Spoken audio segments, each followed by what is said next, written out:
کبھی انسان پریشانی میں آ جاتا ہے، دکھ میں آ جاتا ہے، غم میں آ جاتا ہے، غم کا تخلیہ چاہیے، دکھ کو تخلیہ چاہیے۔ جو لوگ تخلیہ نہیں کرتے، اظہار نہیں کرتے، کسی کے ساتھ اپنا غم شریک نہیں ہوتے اور کسی کو اپنے غم میں شریک نہیں کرتے، عموماً مریض ہو جاتے ہیں، ذہنی مریض ہو جاتے ہیں۔ دل میں رکھ رکھ کے انہیں نفسیاتی بیماریاں شروع ہو جاتی ہیں۔ یہ نفسیاتی الجھنیں ہیں جو گھر کے اندر گھریلو ماحول کی وجہ سے انسان کے اندر پیدا ہو گئی ہیں، جو معاشرتی ماحول کی وجہ سے پیدا ہو گئی ہیں، جو ارد گرد کے لوگوں کے رویوں کی وجہ سے کسی شخص کے اندر جمع ہو کر لاوا بنا، لیکن نکلا نہیں۔ یہ لاوا، اس لاوے نے اندر خرابی پیدا کر دی ہے، اس نے رخ اندر کی طرف موڑ لیا اور انسان کے اندرونی احساسات اور اندرونی جذبات اور اندرونی نظام کو اس لاوے نے متاثر کر دیا ہے، اس کو ڈیمیج کر دیا ہے۔ اب یہ شخصیت نامتوازن ہے، اس کے معمولات اب درہم برہم ہیں، نیند نہیں آتی، کھانا نہیں کھاتا، کسی سے بات کرنا پسند نہیں کرتا، کسی سے میل جول اس کو پسند نہیں ہے،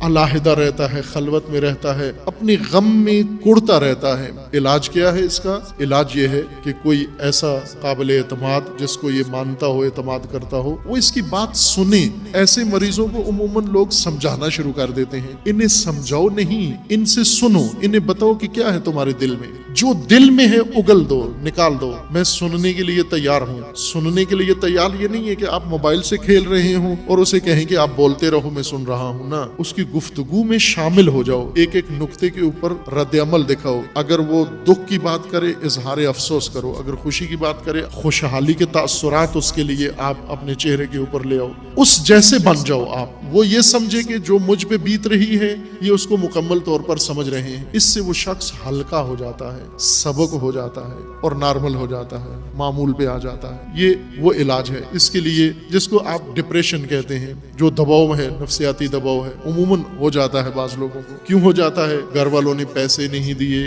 کسی نے یہ بات نہیں کی، میں نے سلام کیا جواب نہیں دیا، مجھے نظر انداز کیا گیا، مجھے اہمیت نہیں دی گئی، مجھے فلاں ہوا۔ ان باتوں کو دل میں رکھ کر چھوٹی چھوٹی باتیں ان کے عقدے بن جاتے ہیں۔ عقدہ وہ گرہ جو انسان کے اندر وجود میں پیدا ہو جاتی ہے اور انسان کی شخصیت کو جکڑ لیتی ہے۔ محرومی انسان کے اندر عقدہ پیدا کرتی ہے۔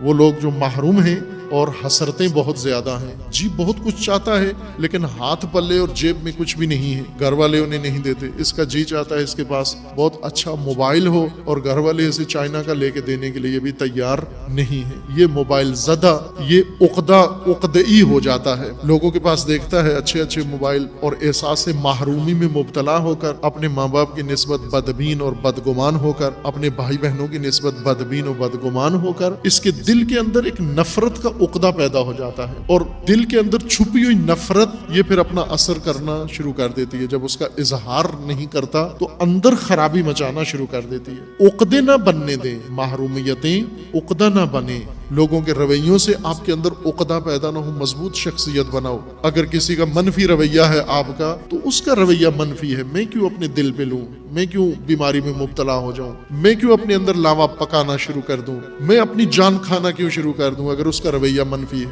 وہ منفی سگنل سے انسان ہم کیوں پریشان ہوں؟ جس طرح پاکستان کے اندر مختلف موبائل سروسز ہیں، کمیونیکیشن کی لائنیں ہیں، کبھی کبھی ان کے سگنل کمزور ہوتے ہیں، ان کا اس موبائل کمپنی کا سگنل کمزور ہے، میں ٹینشن کیوں لوں، میں خواہ میں اپنے آپ کو اذیت کیوں کروں؟ آپ اپنے معمولات کے کام کریں، اس کے سگنل جب ٹھیک ہوئے ٹھیک ہو جائے گا۔ اسی طرح لوگوں کے رویے آپ کے ساتھ ٹھیک نہیں ہیں، وہ لوگ غلط ہیں۔ جس کا رویہ آپ کے ساتھ ٹھیک نہیں ہے وہ غلط ہے، نہ کہ آپ اپنے آپ کو کوسنا شروع کر دیں کہ میں غلط ہوں۔ لوگوں کے رویوں سے اپنے آپ کو عقدئی بنا لیں، اپنے اندر یہ لاوا بنا لیں، اپنے اندر نفسیاتی الجھنیں پیدا کر لیں اور پھر اپنی شخصیت کو نابود کر دیں، تباہ کر دیں۔